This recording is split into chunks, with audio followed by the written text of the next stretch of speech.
Hey friends, D&D rules can be complex and we all slip up sometimes. One of the places where I see the most slip-ups in the hundreds of games that I run is with the ready action. So today we're going to explore 4 of the common mistakes that are made surrounding the ready action and see if we can't solve them. This first common mistake is unfortunately just another attack against the poor marshals that seem to get the raw end of the stick sometimes in Dungeons & Dragons. Because of the way that the extra attack feature is worded, a fighter or other martial class that has more than one attack on their turn can only take one attack if they use the readied action in order to strike at it. While personally I think that this probably makes fairly decent sense from a narrative standpoint, it does kind of suck for the player. There's a couple of nuances to readying actions to attack somebody that also play a part and are a little frustrating. One is that multi-attack for monsters is not worded the same way that extra attack is, which means technically your DM can ready to make more than one attack while the fighter is only able to ready to make a singular one. Personally, I house rule at my table that readied actions for monsters don't use the multi-attack feature. I think that that's only fair. The second is that there have been attempts at times to attempt a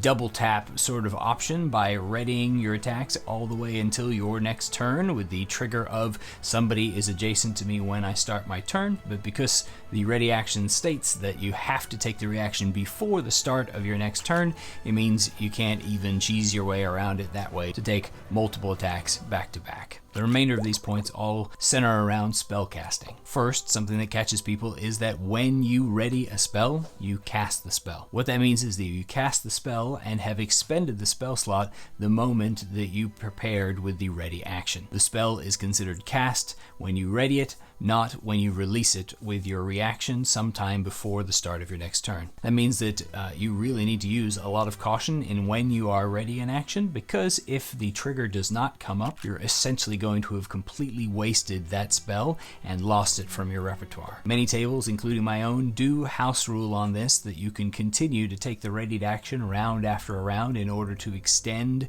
your concentration upon the spell and the charge held in your hands so that you can release it with a reaction when you have one available and when the most recent trigger is met. This just allows casters to have some confidence that they're going to be able to use their spell so that they don't feel like they wasted that spell slot for no effect. Another note about readying to cast a spell is to realize that while you can counterspell somebody who is making the ready action, you cannot counterspell somebody who takes the reaction to release a spell. What this means is that if somebody walks around the corner into an ambush where somebody has readied spells about to go off, they cannot be countered by the person that stepped out into the barrage that's coming their way. As a tip, you can use this as a feature instead of a flaw, and you can use it offensively as a player or as a DM by casting the spell while you have total cover from your opponents, and then walking around the corner with your movement and using your reaction even right then on your own turn